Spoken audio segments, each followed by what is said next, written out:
What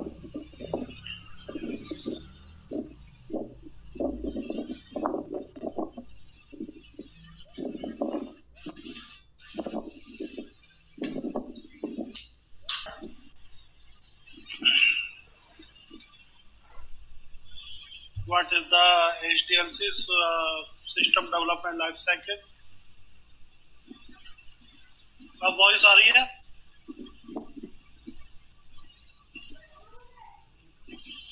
student लिखिए, voice clear आ रही है?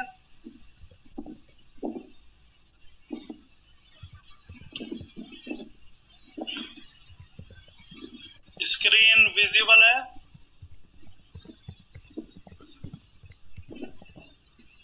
चलिए लेट्स गो। लास्ट टाइम पे हमने फर्स्ट पेज HDLC का डिक्लेयर किया था, that was the preliminary system study, और जिसके मैंने आपको 3 फेज बताए थे।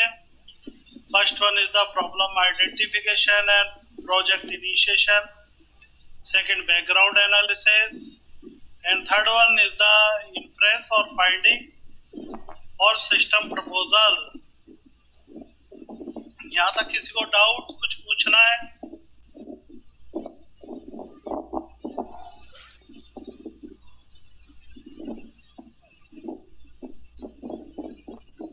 नवीन, स्क्रीन क्यों नहीं आ रही? बाकियों के आ रही है।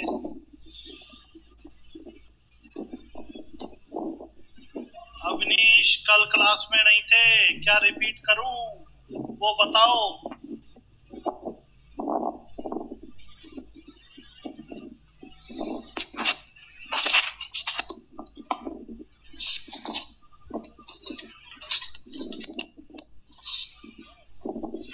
हमारी वॉइस क्लियर है नाउ?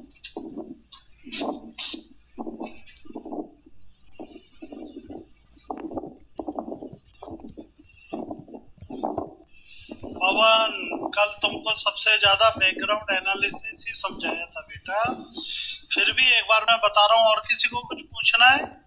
हाँ कर रहा हूँ बेटा, कर रहा हूँ बेटा। 3rd पॉइंट 4th पॉइंट नहीं होता बेटा, नाम लिखो। मोना नाम लिखे बेटा।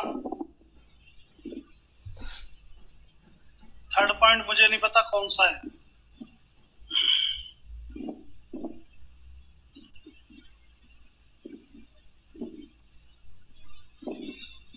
देखिए एक बार मैं बच्चों को, जैसे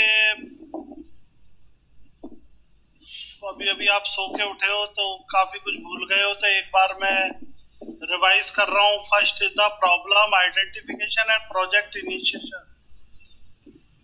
मतलब प्रॉब्लम को आइडेंटिफाई करना और प्रोजेक्ट को इनिशिएट करना।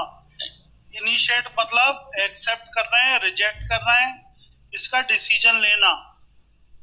लेकिन देखो एक चीज सोचो, जब आप BCA फर्स्ट ईयर में थे और C का प्रोग्राम करते थे तो आपके बहुत सारी एरर आती थी, 28 एरर्स, 45 एरर्स कंपाइलेशन में वो दिखा देता था।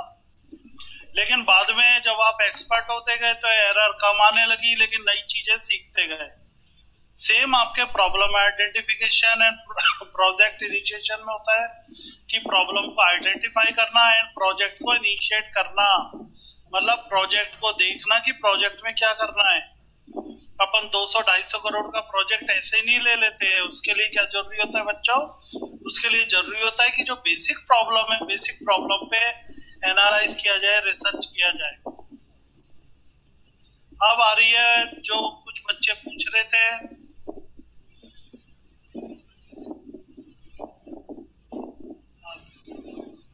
Background analysis. बैकग्राउंड एनालिसिस का मतलब होता है बेटा बैकग्राउंड चेक करना। बैकग्राउंड क्या चेक करना? कि अगर घरेलू एग्जाम्पल लो ना, तो देखो तुम सबकी शादी होगी तो जहां भी शादी होगी वो बैकग्राउंड चेक किया जाएगा, ठीक है। आप मूवी देखते हो उसके अंदर भी बैकग्राउंड चेक होता है। तो अगर अपन टेक्निकल टर्म में बात करें तो जो अपना क्लाइंट है उसकी मार्केट रेपुटेशन क्या है, जो अपना क्लाइंट है उसका मार्केट वेंचर क्या है, मार्केट शेयर क्या है, उसकी रेपुटेशन क्या है। ऐसा तो नहीं है कई कोर्ट केस चल रहे हैं उसपे वो पैसा ही नहीं देता हो। तो कई तरह के लीगल फॉर्मेलिटीज होती हैं, कई तरह की इकोनॉमिक फॉर्मेलिटीज होती है, कई तरह की टेक्नोलॉजिकल फॉर्मेलिटीज होती है, वो बेटा बैकग्राउंड एनालिसिस में चेक होती हैं।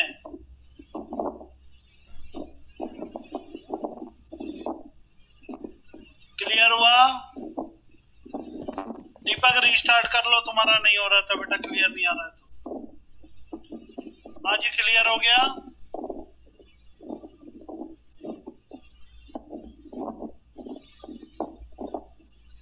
पहले दो में डाउट नहीं होना चाहिए।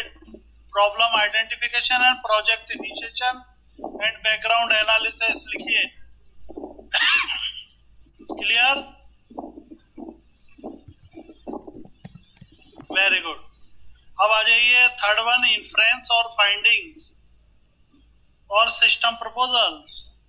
तो फाइंडिंग्स क्या होती है बेटा? फाइंडिंग्स होती है जो आप करते हुए आए हो। मतलब जब आपके एग्जाम होते हैं तो आप फाइंड करते हैं फर्स्ट यूनिट का है, सेकंड यूनिट का है, थर्ड यूनिट का है और आप देखते हो कि ये वाले क्वेश्चन का आंसर का है। प्रीवियस पेपर को आप चेकआउट करते हो कि प्रीवियस पेपर्स में कोई क्वेश्चन बाहर से तो नहीं है, उसका आंसर कहाँ पर है। आप टीचर की हेल्प लेते हो, गूगल की हेल्प लेते हो, आप उसके आंसर तैयार करते हो। सेम बेटा क्या होता है कि सिस्टम प्रपोजल तैयार किया जाता है, जिससे ये पता लगता है कि वी आर एबल और not able to accept the project, कि हम एबल भी हैं या नहीं, हमारे बस की भी है प्रोजेक्ट करना, नहीं है। देखिए हर कोई प्रोजेक्ट हर कोई स्टूडेंट नहीं कर सकता, मतलब कोई भी कंपनी वाला सॉफ्टवेयर डेवलपमेंट कंपनीज नहीं कर सकती है।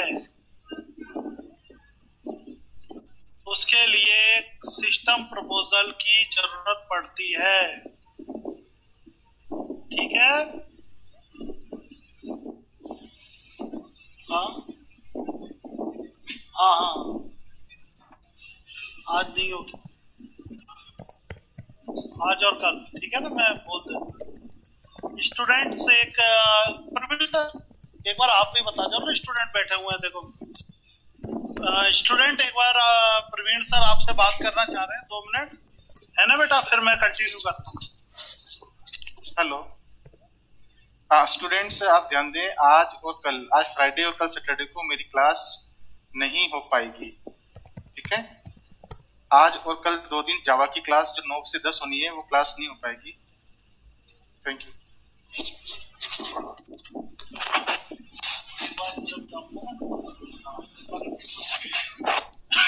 आ गया प्रवीण सर? नहीं सुनो, पता है क्या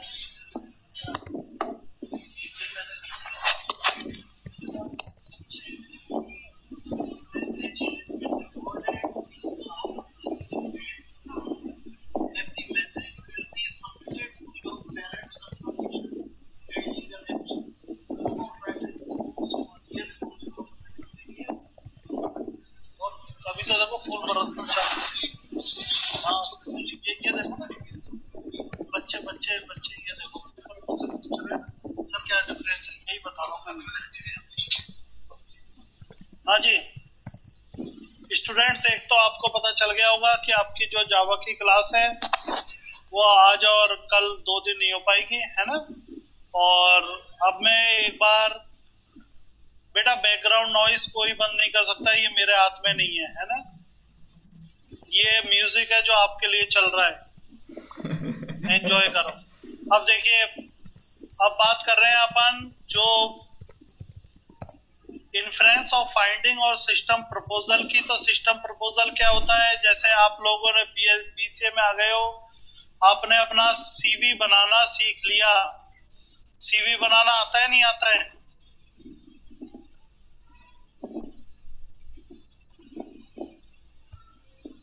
कितने स्टूडेंट है जिन्हें अपना रेज्यूमे बनाना नहीं आता है? लिखिए। बाकी कहाँ सो गए क्या? 3 के ही जवाब है, 4 के।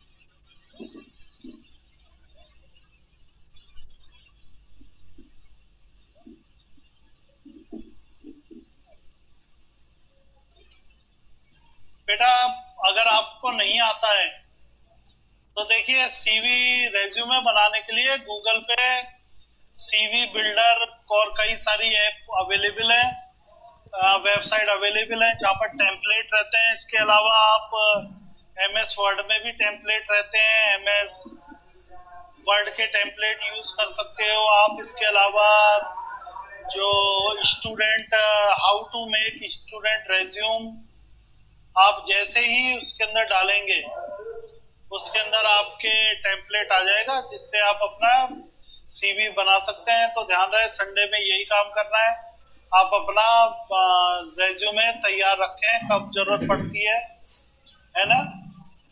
रेज्यूमे पे जैसे आप लोग अपना रेज्यूमे तैयार करेंगे जॉब लेने के लिए, सेम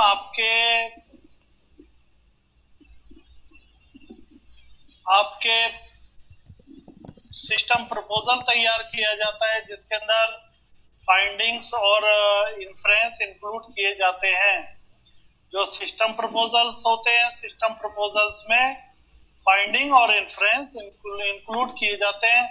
मतलब हमें देखा जाता है हम उतनी,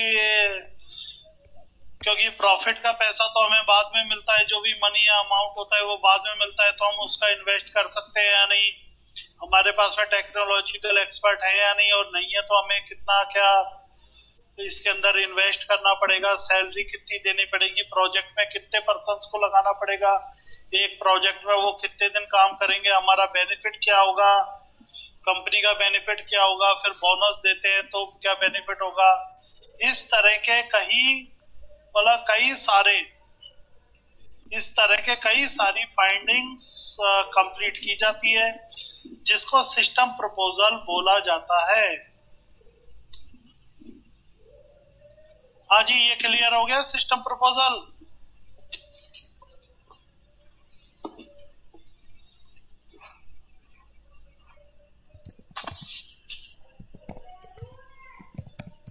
अब देखो बच्चों, एक बात होती है कि आप लोग कहेंगे कि सर अभी तो आपने कैरिकुलम वाइटे बोला था और अभी आपने रेज्यूमे बोला, दोनों में डिफरेंस क्या है।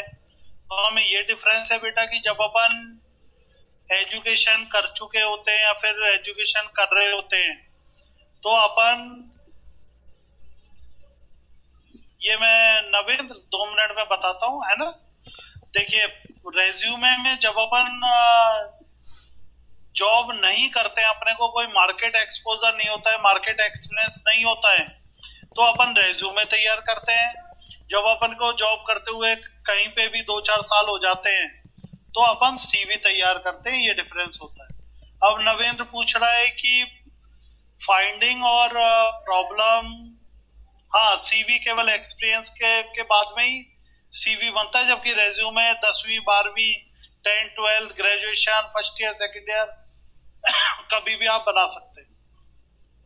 फ्रेशर्स नवीन से लिखा है, it is for freshers and it is for experience.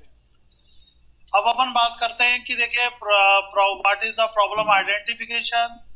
So problem identification बेटा, मैंने आपको एग्जांपल लिया था सी का। सी क्या, आप जब फर्स्ट सेम में आए थे आपको सरिया मैडम ने सी पढ़ाई थी, आप प्रैक्टिकल पे बैठे थे तो आपने सी के प्रोग्राम कैसे बनाए थे, प्रॉब्लम आइडेंटिफिकेशन, कि मुझे 2 की टेबल लिखनी है, कैसे लिखूं सी में, मुझे 1 से 10 तक की काउंटिंग प्रिंट करानी है, मैं कैसे कराऊं, मुझे स्टार वाला प्रोग्राम प्रिंट कराना है, कैसे कराऊं।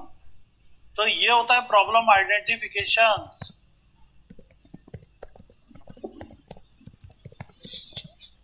तो ये देखिए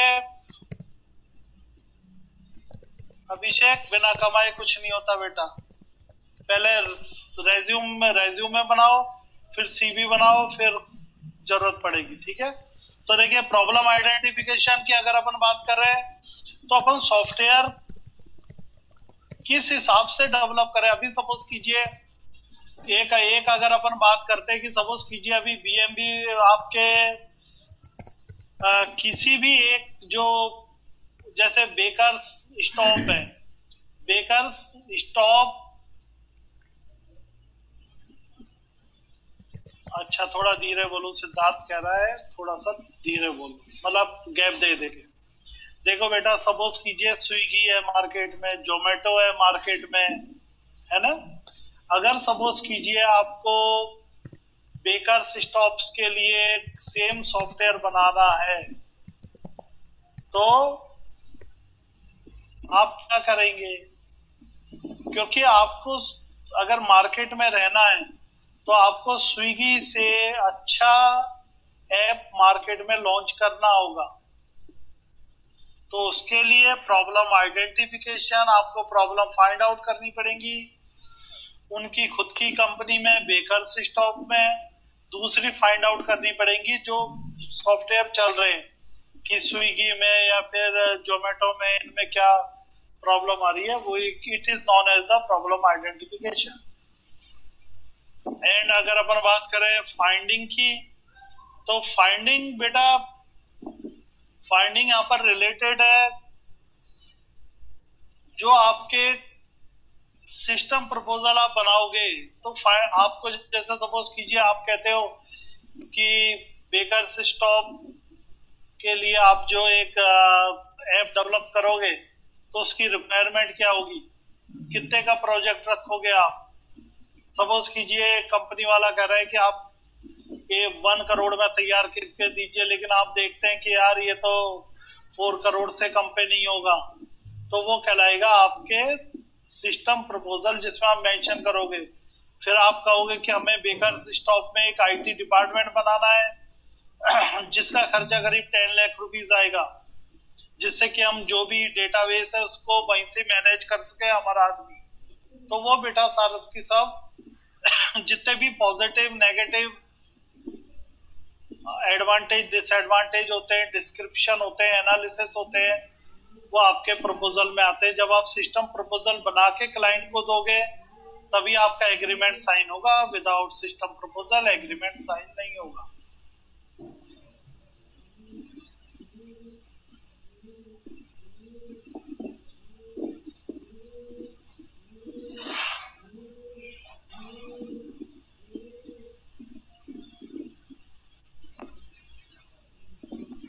देखिए, नवेंद्र और पवन ने 2 सवाल पूछे।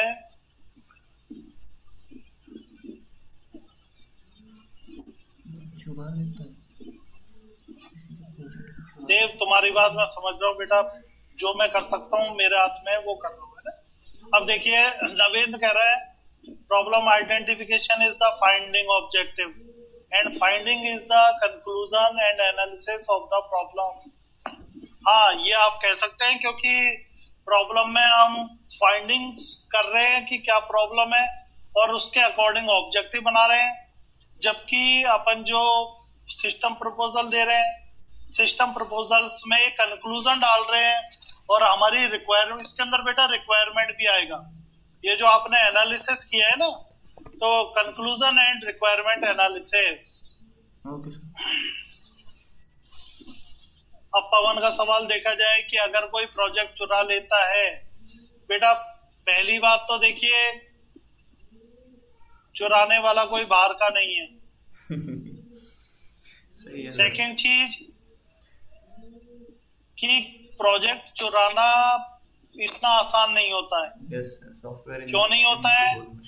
क्योंकि देखिए, प्रोजेक्ट में अगर देखा जाए तो प्रोजेक्ट के मॉड्यूल होते हैं, और मॉड्यूल मतलब एक कंपनी में, मैं देखिए आपको एक बार बता देता हूँ किस तरह सॉफ्टवेयर कंपनी में आप लोग काम करेंगे। बिल्कुल सर, बताओ सर। 5 प्रोजेक्ट आपके, जैसे सपोज कीजिए मैं बात करता हूँ कि मैंने 5 आपसे प्रोग्राम मांगे। सपोज कीजिए पवन से ही 5 प्रोग्राम मांगे और 5 के मैंने पार्ट्स कर दिए छोटे छोटे। एक प्रोजेक्ट के 20 पार्ट्स कर दिए, 5 प्रोजेक्ट के 100 पार्ट्स हो गए और सबको मिक्स कर दिया मैंने, एक पजल बना दी। तो वो देखिए पजल सॉल्व कर, क्योंकि जो सॉफ्टवेयर डेवलपर है, जो प्रोजेक्ट मैनेजर है, उस तक को पता नहीं होता है कि मैं मॉड्यूल बना रहा हूँ वो किस प्रोजेक्ट का बना रहा हूँ। हाँ, हाई लेवल ये वाले बात होते हैं, जो अगर हाई लेवल कोई प्रोडक्ट बेचता है तो वो तो देखो, विंडो भी आपको पता हो तो विंडो के भी पायरेटेड वर्जन आ जाते हैं। क्यों आते हैं? क्योंकि विंडो के जो सीनियर एम्प्लॉयज होते हैं वो उसको भेज देते हैं। ठीक है ना?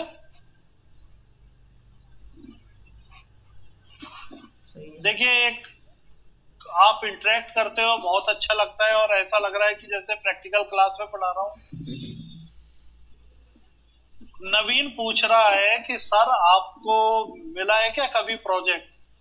तो नवीन बेटा, मैं आपको एक बात बता दूं कि सुबोध में मुझे लगभग 16 इयर्स हो चुके हैं और मेरा खुद का बिजनेस भी है। अगर बिजनेस है तो निश्चित है उसके अंदर प्रोजेक्ट रहते हैं। और आप देखोगे मेरे लिंक्डइन पे भी 3500 फॉलोअर्स से ज्यादा कॉर्पोरेट और स्टूडेंट जुड़े रहते हैं।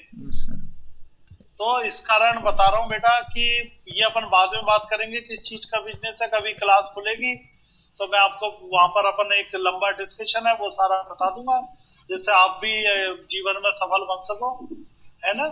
तो बेटा इस कारण कहते हैं कि इसके अंदर प्रोजेक्ट में, और मैंने आपको कल ही एक छोटी सी बात बताई थी, प्रोजेक्ट आप दिन भर क्या करते हो, 24 आवर्स में आप क्या करते हो? कौन स्टूडेंट बताएगा? क्या बताएं सर, मजे मारते हैं और क्या करते हैं? आपको कैसे बता दें क्या क्या करते हैं? विक्की पूछ रहा है क्या सर? मैं ये पूछ रहा हूँ बेटा, आप अपने फ्यूचर के लिए चाहे जो भी पसंद है आपको, कोई गेम पसंद है, कोई बुक लिखना पसंद है, कोई पोयम पसंद है, प्रोग्रामिंग पसंद है, उसके लिए आप कितने घंटे देते हो, डिवोट करते हो? देते हैं सर, बस ये कोई 8-10 घंटे डेली। दीपक कुमार पसंद है, डेली कर लेते हैं 24 घंटे वेस्ट।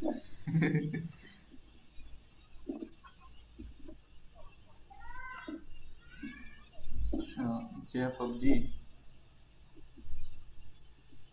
अभी देखो बच्चों, कल रात को 11:30 से 12:30 एक टीचर्स कॉन्क्लेव हुई थी। अच्छा। उसको ऑर्गेनाइज किया था स्टैनफोर्ड यूनिवर्सिटी में, अच्छा। यूएस। अच्छा। तो उसके अंदर भी देखिए मैंने एज ए कोऑर्डिनेटर पार्टिसिपेट किया था सर के लिए। और देखिए स्टैनफोर्ड यूनिवर्सिटी भी अब इस चीज को मानने लगी है कि Chinese Japanese education real education है। अगर आप लोग कुछ करना चाहते हो एक बार तो देखिए मेरी जैसी एज पे आ जाओगे, फिर आराम से कोई भी गेम खेलोगे, कोई प्रॉब्लम नहीं होगी। लेकिन आप लोग YouTube को सहारा लेकर, आप लोग गूगल को सहारा लेकर, आप लोग फ्रीलांसर से प्रोजेक्ट उठा सकते हो और जितना आप नहीं सोच सकते उतना कमा सकते हो। दिल्ली यूनिवर्सिटी, बॉम्बे यूनिवर्सिटी और भी जो अदर देखी जाएगी, आप लोग फाइंड आउट करोगे कि कई स्टूडेंट हैं जो जैसे आप देख रहे हो कि कॉल सेंटर में अगर आप विजिट करके आते हो, जैन पैक्ट जाते हो या फिर और किसी में टेली परफॉर्मेंस किसी में भी जाते हो, तो थाउजेंड्स ऑफ स्टूडेंट वर्क कर रहे हैं। सेम ही आप देखोगे कि फ्रीलांसर पे सुबह जो आपके सॉफ्टवेयर डेवलपमेंट का वर्क है वो लगातार हो रहा है और उससे स्टूडेंट्स डॉलर्स में कमा रहे हैं। कोई बड़ी बात नहीं है बेटा। आप एक साल थोड़ा सा अपने आप को जिसे कहते हैं सॉफ्टवेयर इंडस्ट्रीज के अनुकूल कर लो, तो आप लोग फाइंड आउट करोगे कि उसके अंदर जितनी भी सॉफ्टवेयर कर रहे हैं कोडिंग वोडिंग जितने भी आपके हैं उसके अंदर आप ये फाइंड आउट करेंगे कि आप लोगों का BCA से पहले ही करियर स्टार्ट हो जाएगा। ठीक है?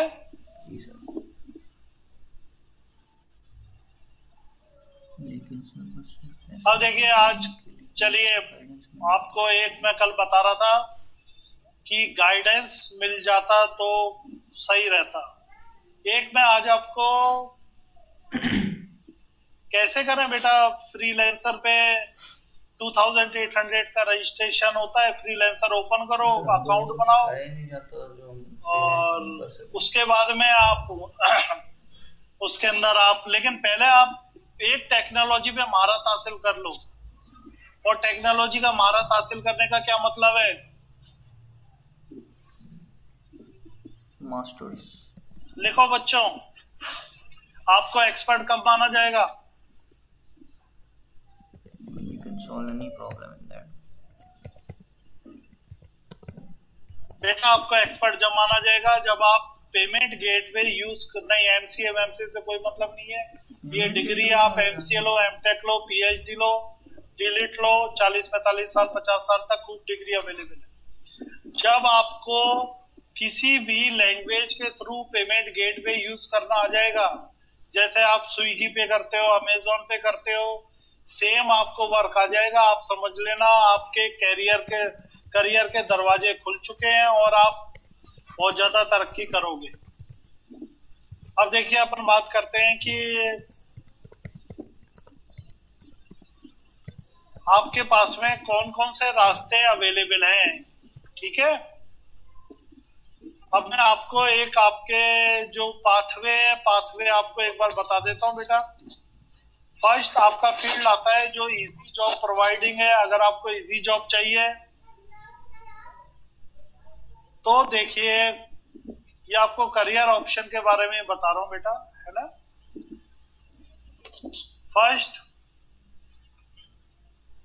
फर्स्ट आपके इंपॉर्टेंट है वेबसाइट डिजाइनिंग, जिसके लिए आपको PHP.NET आनी चाहिए और उसके थ्रू पेमेंट गेटवे एक्सेस करना आना चाहिए। फर्स्ट क्लियर हो गया? लिखिए। अच्छा, वो बेटा सब में इंक्लूड कर रहा हूं, है ना। फर्स्ट आपके आ गया वेबसाइट डिजाइन। अब अगर अपन बात करते हैं, सेकंड आता है आपके नेटवर्किंग। तो नेटवर्किंग के लिए बेटा आपको CCNA, MCHD, MCSE के सर्टिफिकेट लेना जरूरी है। और उसके बाद में आप जितने भी आप देखते हो, जैसे कि हर कॉलेज, स्कूल, बैंक, हॉस्पिटल या फिर आप होटल, सारी इंडस्ट्रीज आजकल ऑनलाइन है, उनको नेटवर्क एडमिनिस्ट्रेटर, नेटवर्क इंजीनियर की जरूरत पड़ती है। तो सेकंड फील्ड हुआ आपका नेटवर्किंग एडमिनिस्ट्रेटर। क्लियर? दो क्लियर हो गए? Yes sir. हाँ, वो बेटा CCNA सिस्को सर्टिफाइड है ना, एनालिस्ट बोलता है। समझ में आ गया? अच्छा, अक्षर बता दूंगा बेटा, अभी इम्पोर्टेंट अपन आपके करियर से रिलेटेड कर ले, है ना। Thank you. नेक्स्ट मैं बता रहा हूँ आपको, नेक्स्ट है आपको बेटा ऐप डेवलपर। अगर आप मोबाइल ऐप बनाना चाहते हो तो कोई जरूरी नहीं है किसी कोर्स के लिए। यूट्यूब जिंदाबाद, सारे वर्ल्ड के टॉप उनके वीडियो आते हैं, देखो और डेवलप करो सर। फ्लटर। अब देखिए अपन बात कर रहे हैं कि नेक्स्ट, अगर आप मोबाइल ऐप बनाना चाहते हो तो मोबाइल ऐप के लिए अगर आप डेवलप कर जरूरी है, वो जरूरी है बेटा। मोबाइल के ऐप जरूरी करते हो तो आपको उसके लिए एंड्रॉयड की नॉलेज होना बहुत जरूरी है। जितनी भी आप एंड्रॉयड, iOS की नॉलेज होना बहुत जरूरी है, और उसके थ्रू ही आप उसके अंदर वर्कआउट कर सकते हो।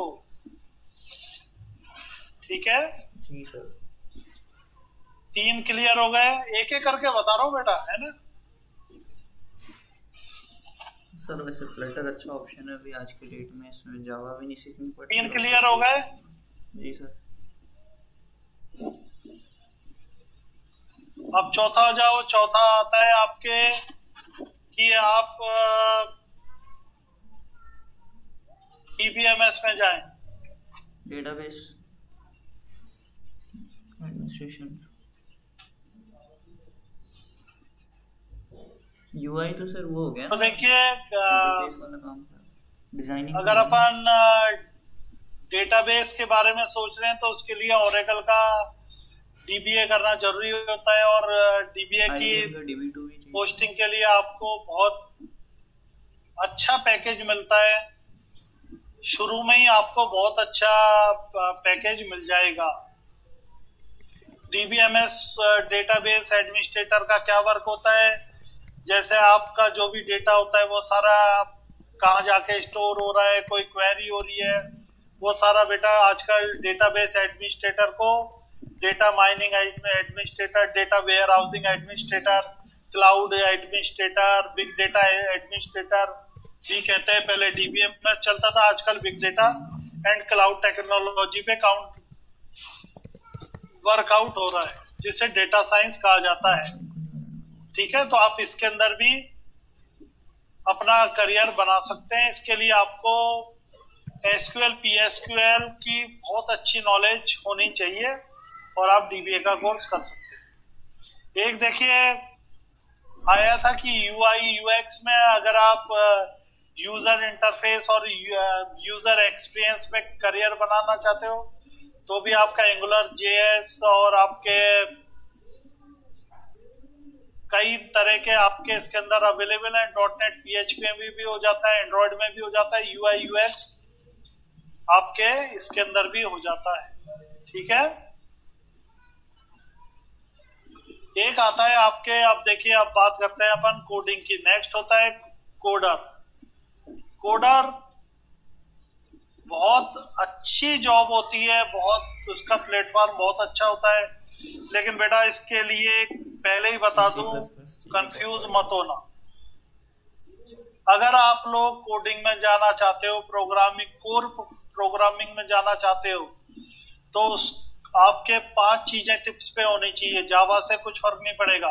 डेटा स्ट्रक्चर क्या क्या होनी चाहिए? C++, ये दो तो DS मतलब C के बाद जो डेटा स्ट्रक्चर आता है जिसमें सॉर्टिंग, मर्जिंग, ये सारी चीजें होती है, tree, link list, double link list, and C++, computer graphics, Unix. 4 चीजों की आपको डेप्थ में नॉलेज होनी चाहिए अगर आप जावा डेवलपर बनना चाहते हैं। एनी लैंग्वेज नहीं बेटा, फर्स्ट बताया ना मैंने आपको, C with data structure, C++, Java, Unix और एक एडा एल्गोरिथम डिजाइन, वो आपको बेटा कोडिंग के लिए आना जरूरी है। क्योंकि जावा, अगर अपन जावा पैकेजर की बात करें तो जावा में आपको जॉब मिलेगा तो वो 8 लाख से कम पे पैकेज पे आप नहीं जाओगे, चाहे 12th पास हो, चाहे 11th पास हो, चाहे कुछ भी हो। उनके एंट्रेंस एग्जाम होते हैं, आप पास करोगे और उसके अंदर होता है। अब देखिए, अब बच्चे कहते हैं सर हम तो जावा पढ़ रहे हैं। अब देखिए 4-5 मैं बता चुका हूँ। अब आप कहते हैं सर हम तो जावा पढ़ रहे हैं, हम तो पाइथन भी पढ़ रहे हैं, अब हम क्या करें? तो बेटा आपके पास में ऐसा नहीं है, इनका भी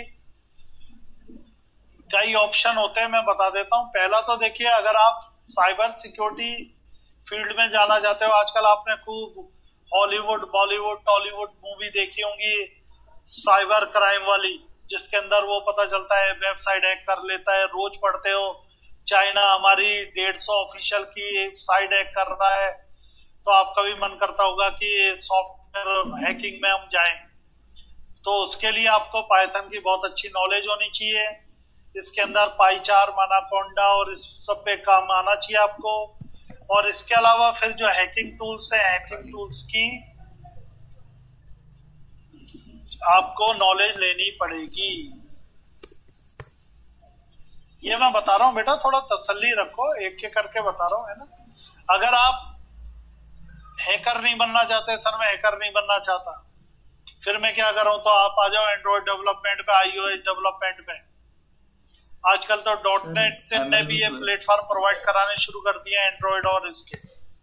ठीक है, तो इसके अंदर आप लिनक्स तो बेटा काम आती है अगर आप, क्योंकि जैसे हैकिंग की बात करें तो हैकिंग में आपके काली लिनक्स पे वर्क होता है, टोर पे वर्क होता है, इन पे वर्क होता है। जी सर। और एक आपके बात आती है कि पाइथन के बेस पे आप रोबोटिक्स पे जा सकते हो, सेंसर्स की दुनिया में जा सकते हो, जिसके लिए लिनक्स और पाइथन की नॉलेज होना आपको जरूरी है। पाइथन तो सब जगह हो गया आप सर, वेब डेवलपमेंट से लेके सॉफ्टवेयर तक, ऑपरेटिंग सिस्टम सब में। और एक आपके रहता है कि देखिए बाकी भी कई ऑप्शंस रहते हैं, अगर आप कॉलेज लेक्चरर बनना चाहते हैं स्कूल जॉब चाहते हैं तो देखिए कॉलेज लेक्चरर की जॉब होती है जिसमें आपका नेट सेट या फिर गेट एग्जाम पास करना जरूरी होता है और उसके बाद में पीएचडी जरूरी होता है।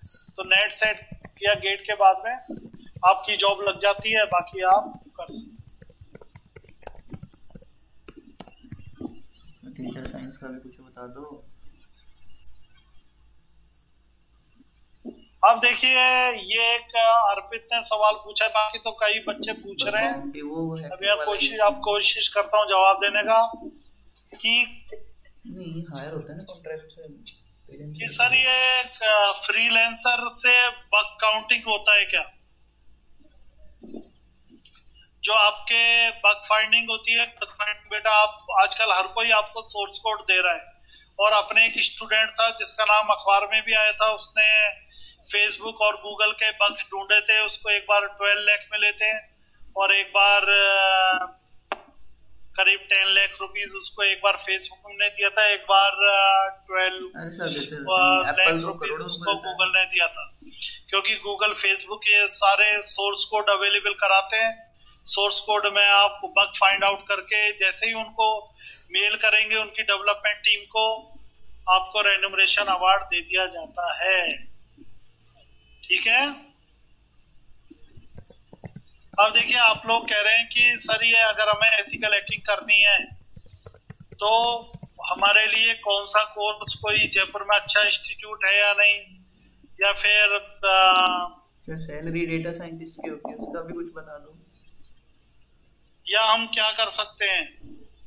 तो देखिए इसके लिए बेटा अभी तो आप कई इस पे वीडियो अवेलेबल रहते हैं जिसके अंदर एक नंबर चीज है सर, लेकिन मेरा सिलेक्शन नहीं हुआ 3 बार यूटिलाइज कर सकते हो। लेकिन इसके बाद में जैसे आप बीसीए करेंगे, बीसीए के आप बाद में आप कई जगह से एमएससी या फिर एमटेक का कोर्स होता है वो आप कर सकते हैं, जिससे आपको काफी ज्यादा डेप्थ नॉलेज मिल जाएगी जो जरूरी है।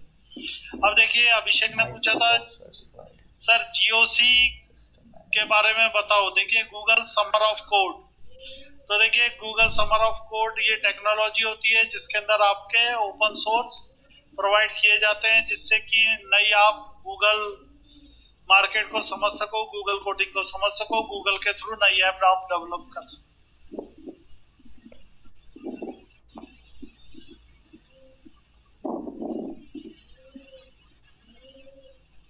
चलिए बच्चों आज के लिए थैंक यू। डेटा साइंस बेटा गूगल पे डालो, सब समझ में आ जाएगा। आपके व्हाट्सएप का डेटा इधर से उधर जा रहा है, फेसबुक का डेटा इधर से उधर जा रहा है, वो बेटा कहलाते हैं। ये एमसीए का छोड़ो, जॉब चालू करो। 12वीं पास कर ली, अब जॉब करना है।